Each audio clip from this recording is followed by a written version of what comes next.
నీతిని న్యాయాన్ని కాపాడ్డం నా ధర్మం. నా ప్రాణం మీదకొచ్చినా నేను నా ధర్మాన్ని వదిలి ఉండను. అలా బదలాల్సొస్తే నా ప్రాణాన్నే ముందొదిలేస్తాను. కళ్యాణి, మీకు చట్ట ప్రకారం న్యాయం జరిగేలా చేస్తాను. చేశాకే ఇక్కడి నుంచి వెళ్తాను. నాన్నా, ఈ కళ్యాణిలో ఎంత మార్పు వచ్చింది నాన్న. నాతో అల్లరిగా తిరిగిన కళ్యాణినేనా ఇది? అది వాళ్ళమ్మ నేర్పిన సంస్కారం అమ్మా. ఒక కళ్యాణియే కాదు, కృష్ణమ్మ పెంపకం అంతా ఇలాగే ఉంటారు.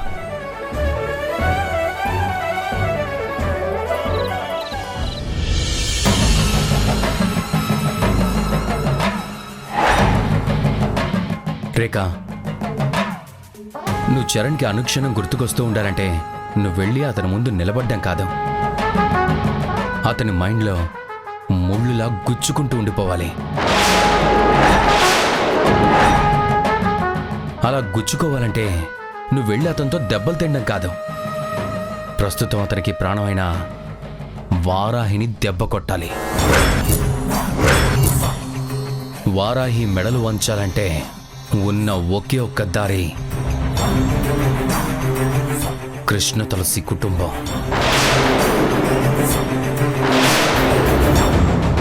ఆ కుటుంబాన్ని దెబ్బతీయాలంటే కోర్టు తీర్పు వచ్చే వరకు మనం ఆగాలి. అప్పటి వరకు ఆగాల్సిన పని లేదమ్మా. కృష్ణ తులసిని డైరెక్ట్గా దెబ్బ కొట్టే అవకాశం దేవుడు మనకు కల్పిస్తున్నాడు. ఏంటా అవకాశం? మన ఊరి అమ్మవారి దేవాలయానికి చైర్మన్ అయ్యే అవకాశం. చైర్మనా? ప్రస్తుతం మన గుడికి చైర్మన్గా ఉన్న సత్యనారాయణ పదవీ కాలం 2 వారాల్లో పూర్తయిపోతుంది. ఆ తర్వాత ఆ పదవి ఖాళీ అయిపోతుంది. ఆ పదవి ఖాళీ అయితే నెక్స్ట్ చైర్మన్ అయ్యే అవకాశం వేరే ఎవరికో వస్తుంది. దానివల్ల మనకేం లాభం వస్తుంది? కృష్ణ తులసికి ఏం నష్టం వస్తుంది? నేను చెప్పేది మీకు అర్థం కాలేదు అరుంధతి. ఆ చైర్మన్ పదవిలో నెక్స్ట్ కూర్చోవాల్సింది నువ్వే.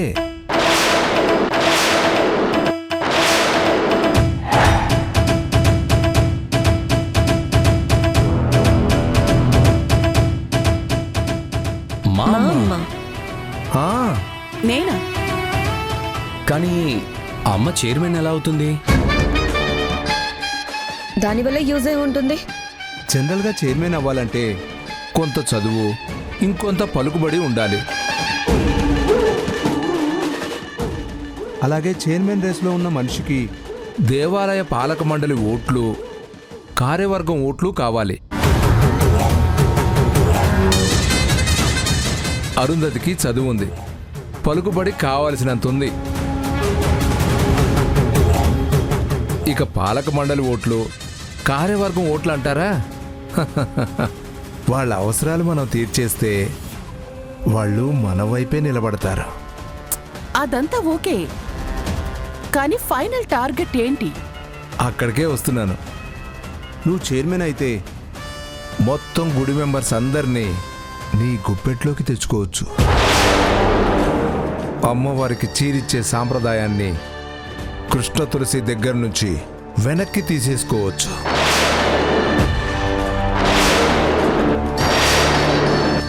ఆ తరువాత ఆ సాంప్రదాయం మీ సొంతం చేసుకోవచ్చు. అమ్మా, వెంటనే నువ్వు చైర్మన్ పదవి కోసం నామినేషన్ వేయమ్మా. అవునమ్మా, రేపే వెళ్ళి నామినేషన్ ఇచ్చేద్దాం.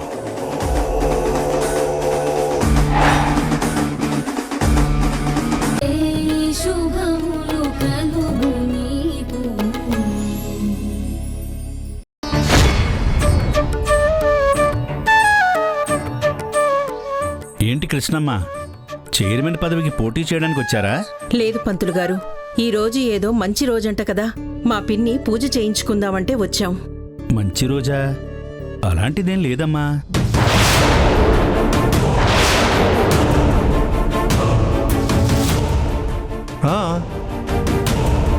ఈ రోజు నామినేషన్లు వేస్తున్నారు కదా, అంటే ఇది మంచి రోజే.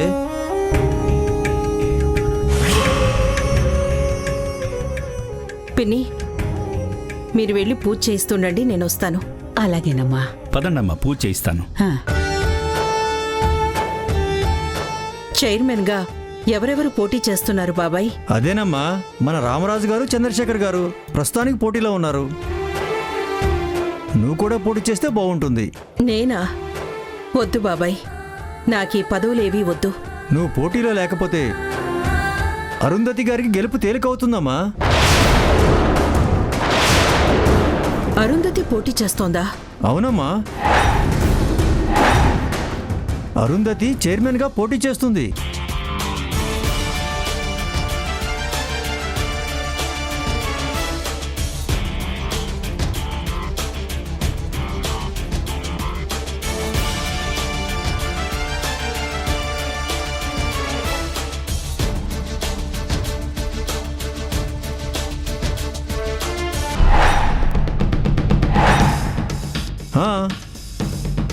చెయ్యాలని కాకపోతే 2 కోట్లు ఆలయ ఫండ్కి విరాళం ఎందుకు ఇస్తుందమ్మా? 2 కోట్ల? ఈ నామినేషన్ పేపర్స్ ఎక్కడ ఇవ్వాలి? ముందు వెళ్ళి దేవుడికి దండం పెట్టుకొని ఆ తర్వాత పేపర్స్ ఇద్దాం.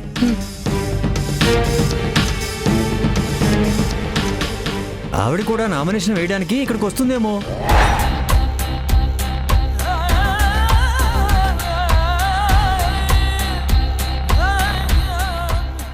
అదిగో మాటల్లోనే వచ్చేస్తున్నారు.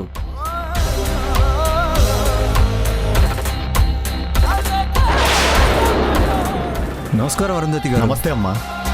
నమస్కారం.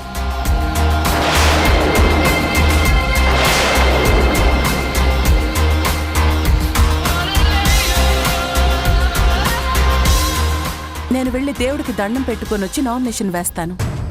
అలాగేనమ్మా. ఓం శాంతాకారం భుజగశయనం పద్మనాభం సురేశం విశ్వాధారం గగనసదృశం మేఘవర్ణం శుభాంగం లక్ష్మీకాంతం కమలనయనం యోగి హృదయానగమ్యం వందే విష్ణుం భవభైహరం సర్వలోకైకనాథం. చెప్పండమ్మా, ఈ రోజు ఏదైనా ప్రత్యేక పూజ చేయించాలని వచ్చారా? ఈ రోజు నా కొడుకు సూర్య పుట్టినరోజు. వాడి పేరున పూజ చేయించాలని వచ్చాను పంతులు గారు.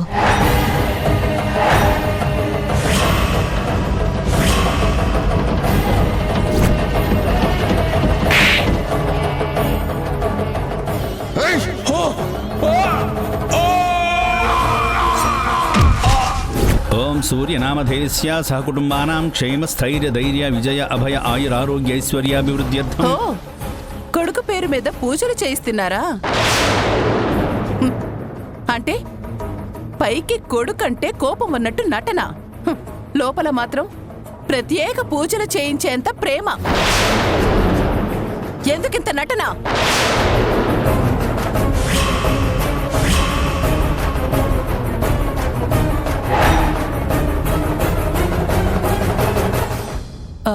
బాబాయ్ గారు, నేను ఇప్పుడే వస్తాను.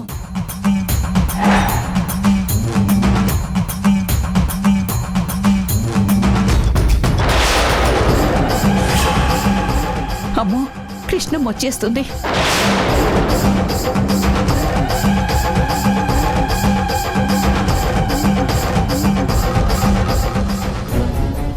అరుంధతి,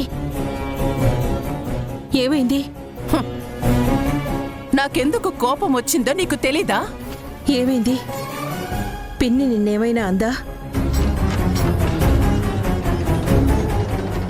పిన్ని, ఏమన్నావు? చాలా పో.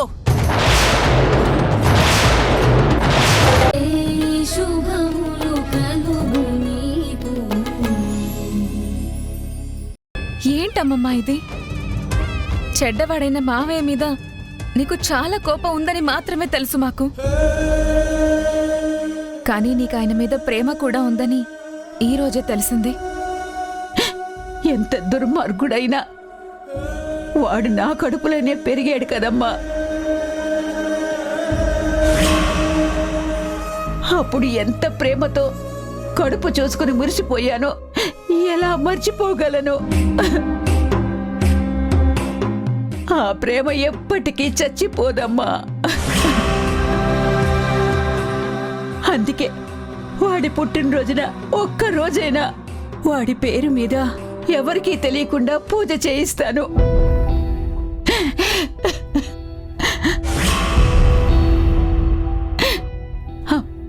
అమ్మా సునైనా, నాకెందుకో వాణ్ణి ఒక్కసారి చూడాలనిపిస్తుందమ్మా. అనిపిస్తే నేనేం చేయను.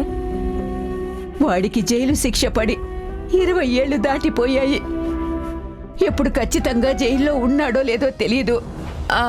అయితే నేనొక్కసారి ఆ రాజమండ్రి జైలుకెళ్ళి నా కొడుకు అక్కడున్నాడో లేదో తెలుసుకోవాలని అనుకుంటున్నాను. నువ్వు నాకు తోడుగా వస్తావా? ఏంటి ఇప్పుడు నేను నీతో కలిసి జైలు దగ్గరికి రావాలా? అది రాజమండ్రికా? నేను రాను. అమ్మా అలా అనకే. నేను ముసల్దాన్ని అయిపోయాను. ఒక్కదాన్నే అంత దూరం వెళ్ళలేనే. ఒక్కసారంటే ఒక్కసారి వెళదాం తల్లి. పోమమ్మా, నేను రాను. అమ్మా నీకు పుణ్యం ఉంటుందే. నా తల్లి కదూ, మా అమ్మ కదూ. నా కొడుకుని చూడాలనుందే. ఒక్కసారి అసలు వాడు బ్రతికున్నాడో లేదో తెలుసుకుంటానే. అమ్మమ్మా, ఒక్కసారి నేనెంతకాలం ఉంటానో నాకు తెలీదు. వాడెలా ఉన్నాడో ఏమైపోయాడో తెలుసుకోకుండా పోతే నా ఆత్మకి కూడా శాంతి ఉండదు. సరే నువ్వేడవకు. నేనిప్పుడు నిన్ను తీసుకొని రాజమండ్రికి వెళ్ళలేను, కానీ కళ్యాణి అక్క రాగానే నేను అక్క కలిసి ఆ జైలుకి వెళ్తాంలే.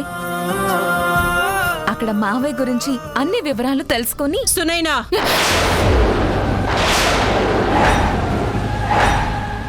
అమ్మో, మీ అమ్మ వచ్చేసింది.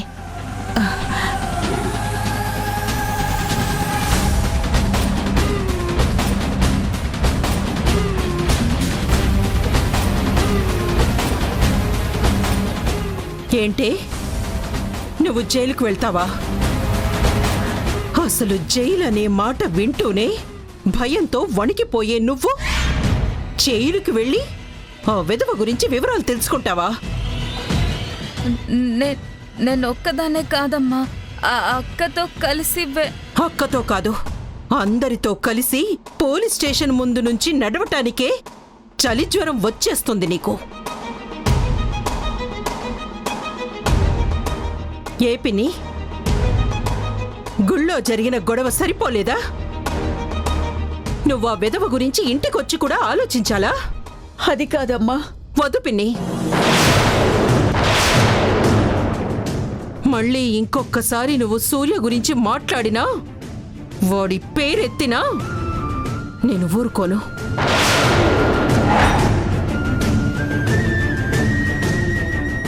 నీకు వాడి మీద మళ్ళీ వాత్సల్యం పుడితే దాన్ని చంపేసుకో.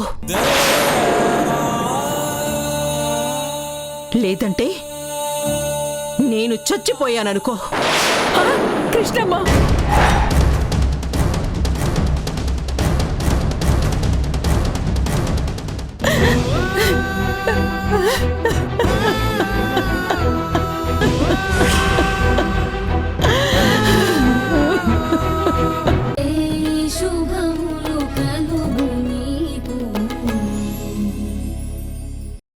తమ ఓటు హక్కుని వినియోగించుకున్నారు, ఒక కృష్ణమ్మ తప్ప. కృష్ణమ్మ కూడా వచ్చి ఓటు వేస్తే బాక్స్ తెరిచి ఎవరికి ఎన్ని సీట్లు వచ్చాయో చూడొచ్చు. ఏమయ్య సుబ్బారావు, కృష్ణమ్మకి చెప్పారా ఓటు వేయడానికి రావాలని? చెప్పామండి.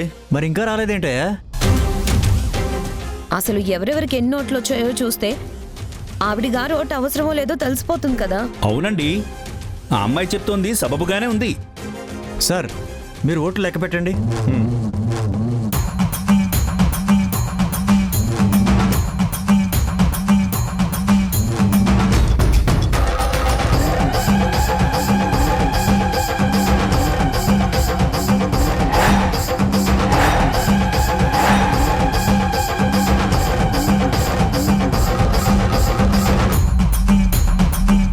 అరుంధతి గారు, రామకృష్ణ గారు, అరుంధతి గారు, రామకృష్ణ గారు. ఏ ఇంకొక ఓటు వస్తే అమ్మ గెలిచేస్తుంది.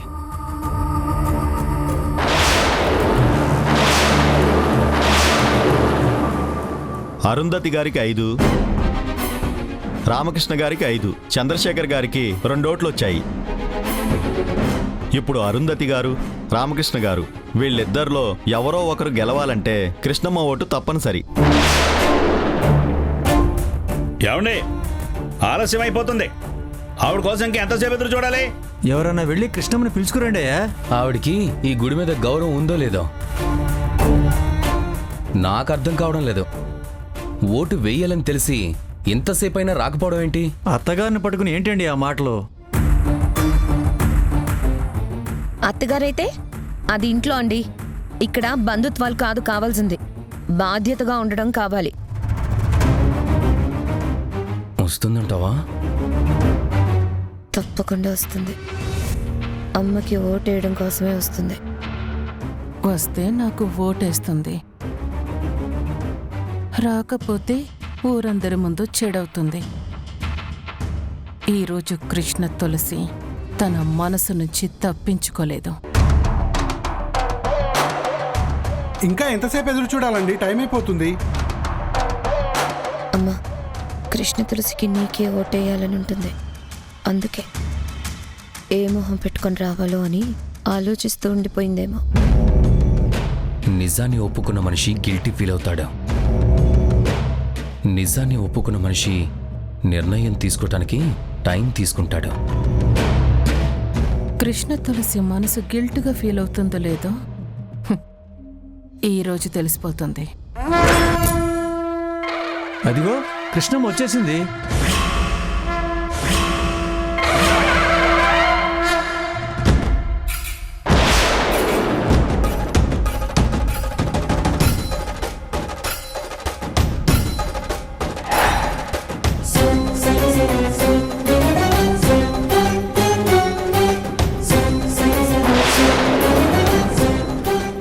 ఏంటి కృష్ణమ్మ ఇది ఎంతసేపు చేసావు?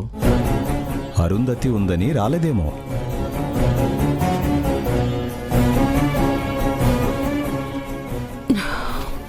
అరుంధతి ఇంటికి కాదుగా నేనొచ్చింది.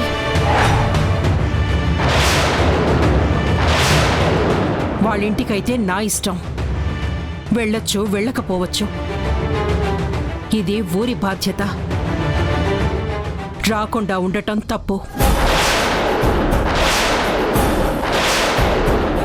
కానీ ఒక నిర్ణయం తీసుకొని రావటానికి ఇంత ఆలస్యమైంది. క్షమించండి. సరేనమ్మా, ఇక్కడ జరిగింది చెప్తాను. అరుంధతి గారికి 5 ఓట్లు, రామకృష్ణ గారికి 5 ఓట్లు వచ్చాయి. ఇప్పుడు వాళ్ళల్లో ఎవరు గెలవాలన్నా నీ ఓటు వాళ్ళకి పడాలి. నీ ఒక్క ఓటే మన గుడికి చైర్మన్ ఎవరవ్వాలో నిర్ణయిస్తుంది. చెప్పమ్మా, ఎవరికి వేస్తున్నావు నీ ఓటు? చెప్పండి, మీ ఓటెవరికి?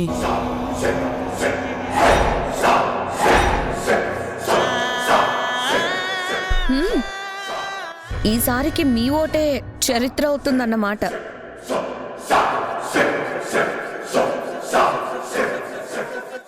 ఎవరికమ్మా నీ ఓటు? చైర్మన్గా నువ్వు ఎవరిని బలపరుస్తున్నావు? అంటే నీ ఓటు అరుంధతికేనా?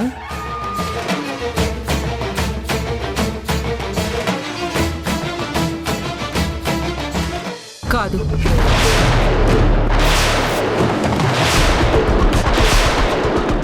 నా ఓటు రామకృష్ణ గారికి వేస్తున్నాను.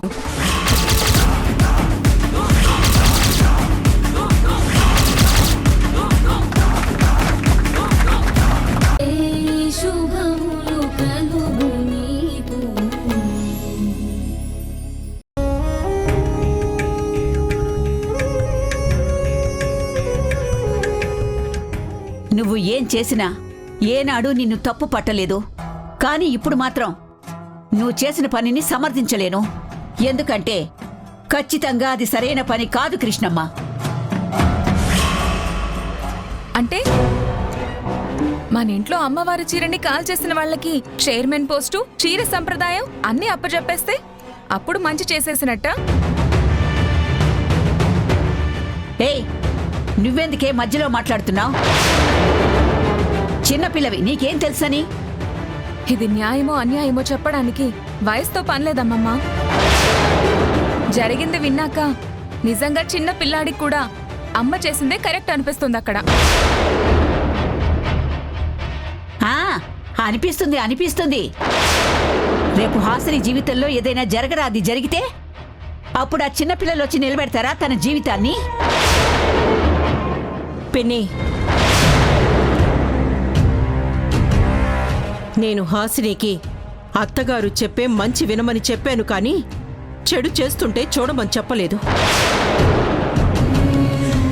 అత్తగారి ముందు వినయంగా ఉండమన్నాను, కానీ వివేకం లేకుండా ఉండమనలేదు. దానర్థం తప్పు జరిగితే అరుంధతినైనా ప్రశ్నించమని.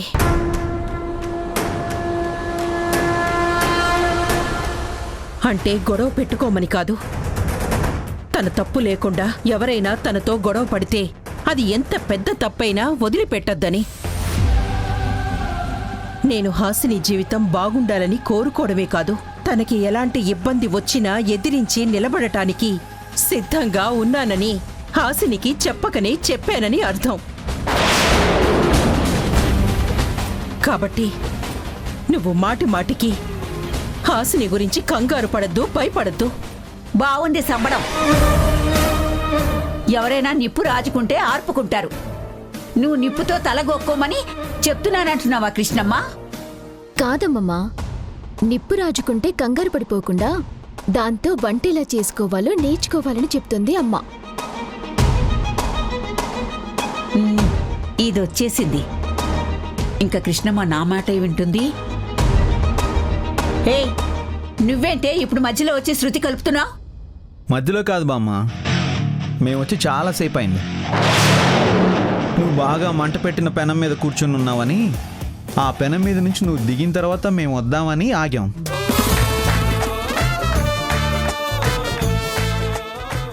ఎంతసేపటికి నువ్వు దిగకపోయేసరికి ఇదిగో మేము ఇలా లోపలికి వచ్చాం. అమ్మా, గుళ్ళో నువ్వు తీసుకున్న నిర్ణయం చాలా కరెక్ట్. ఏంటి కరెక్ట్? ఏంటి కరెక్టే?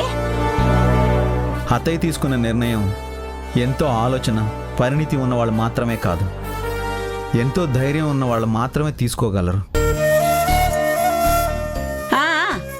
మీ ఇద్దరు ఆపండి.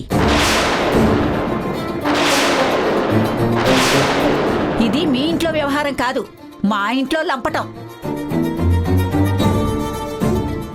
మీరు దీంట్లో కల్పించుకోకండి. పిన్ని, ఇది మనింటి వ్యవహారం.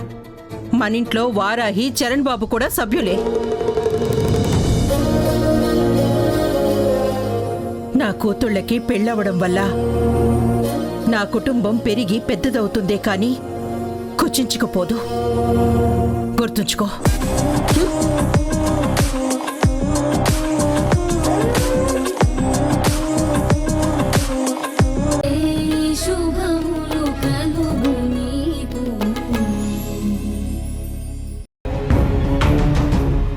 రేఖ, ఎక్కడికెళ్ళావు? ఏదో సాధించుకొచ్చినట్టు నీ ఫేస్లో గ్లో కనిపిస్తుందేంటి?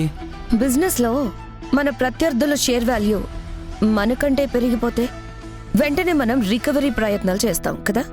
అప్పుడు వెంటనే మనం రైజ్ అయితే ఎలా ఉంటుంది? గర్వంగా అనిపించదా? ఏం చేసావు? కృష్ణ తులసి అమ్మకొచ్చిన గోల్డెన్ ఛాన్స్ని దెబ్బతీసింది కదా. అందుకే నేను ప్రస్తుతం కృష్ణ తులసి అల్లుడుగా ఉన్న చరణ్ బిజినెస్ మీద దెబ్బ కొట్టాను. అతని తండ్రి జయసింహ డ్రీమ్ ప్రాజెక్ట్ని చరణ్ స్టార్ట్ చేయాలనుకున్నాడు, కానీ దాన్ని అతనికి దక్కకుండా చేశాను. అతని కంటే తక్కువ రేటుకి దాన్ని నేను లాగేసుకున్నాను. చరణ్ ఇప్పుడు చాలా బాధపడుతున్నాడు.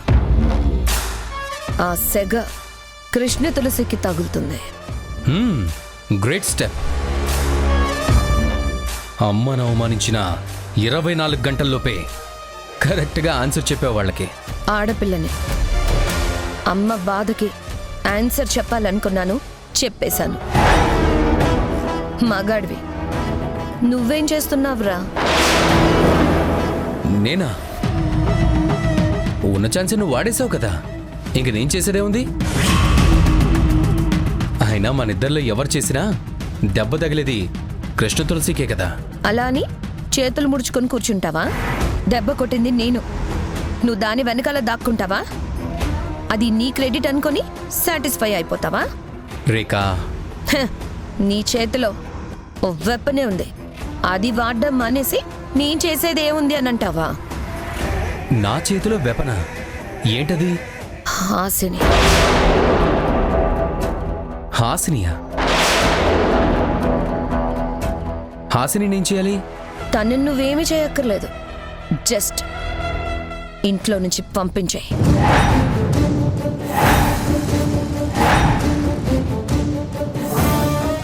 వాళ్ళ అమ్మ చేసిన పనికి తనని వదిలేస్తున్నానని చెప్పి మరీ పంపించేసి, అప్పుడు తను వెళ్ళి వాళ్ళ అమ్మ ముందు ఏడుస్తుంది. ఆ తర్వాత కృష్ణ తులసి ఏడుస్తూ అమ్మ కాళ్ళ దగ్గరకు వస్తుంది.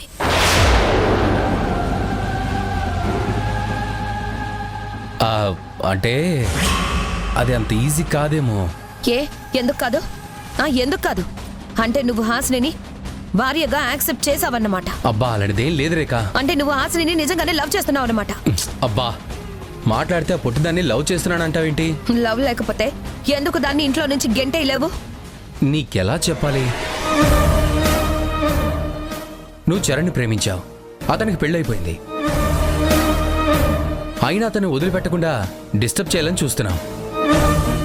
అతని మీద ఆశలు అలాగే ఉంచుకున్నావు. అతన్ని మర్చిపో అని చెప్తే నువ్వు మర్చిపోతావా? హే, నాకు చరణ్ మీదున్నది ప్రేమ, నీకు హాసిని మీదున్నది ద్వేషం. దానికి దీనికి లింక్ చేస్తావేంటి? లాజికల్ మాత్రం మర్చిపోకుండా పట్టుకుంటావు, నన్ను మాత్రం వదిలేమని చెప్తావు. రే, నీకు అమ్మ మీద ప్రేమ కంటే హాసిని మీద క్రష్ ఎక్కువగా ఉందిరా.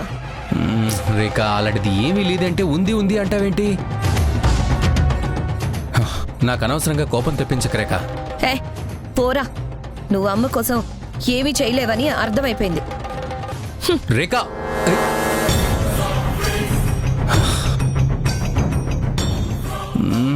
హాసిని నేను ఇప్పుడేం చేయలేను రేఖ. తన చేతిలో ఇప్పుడు నా పేక్ ఉంది, దాని ఫోన్లో నా సిగరెట్ వీడియో ఉంది. నేను పుట్టిదాన్ని ఉఫ్ఫను ఊదేస్తే అది బయటికి వెళ్ళిపోతుంది, కానీ వెంటనే అది దాని ఫోన్లో ఉన్న వీడియోని షేర్ కొడుతుంది. ఆ వీడియోలోని సిగరెట్ కాల్చడం అమ్మ చూస్తే, ఆ తర్వాత అమ్మ నన్ను చూసే ఒక్క చూపు చాలు నన్ను కాల్ చేస్తుంది. అయ్యో, ఇప్పుడు నాకు ఆ కృష్ణ తులసి కంటే హాసినియే పెద్ద విలన్లా కనిపిస్తుంది. అనవసరంగా దొరికిపోయిన పుట్టిదానికి.